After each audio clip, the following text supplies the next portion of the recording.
గణేశుని నోము కథ. ఒక బ్రాహ్మణ స్త్రీ పూర్వజన్మమందు గణేశుని నోము నోచి ఉల్లంఘనము చేసెను. అందుచేత గణేశుడు ఆమెకు దుఃఖమును ఇచ్చెను.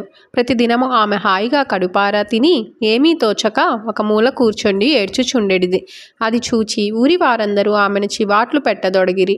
ఆ త్రోవనే పోవచ్చున్న పార్వతీ పరమేశ్వరులు ఆమె ఏడుపునకు కారణం తెలుసుకొని ఒక పామును పట్టుకొని వెళ్ళి కొడుకు ప్రక్క మీద వేయమని, అది కరచి అతడు చనిపోయినచో ఏడవమని తెలిపిరి.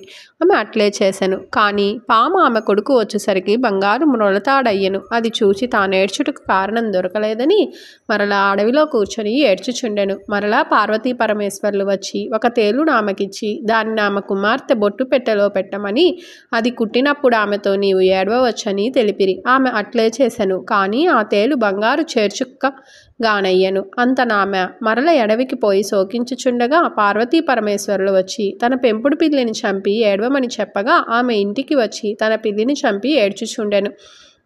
ఇరుగు పొరుగు వారందరూ వచ్చేసరికి చచ్చిన పిల్లి బంగారు పిల్లిగా మారి పరిగెత్తుకొని పోయెను. ఆమె సిగ్గునొంది ఇంకా గట్టిగా ఏడ్చుచుండగా అక్కడి వారు నవ్వుకొని వెళ్ళిపోయిరి. అంతలో పార్వతీ పరమేశ్వరులు వచ్చి, అమ్మా, నువ్వు గణేశుని నోము నోచుకొని ఉల్లంఘించిన కారణమున నీకు అకారణ శోకము వచ్చినది.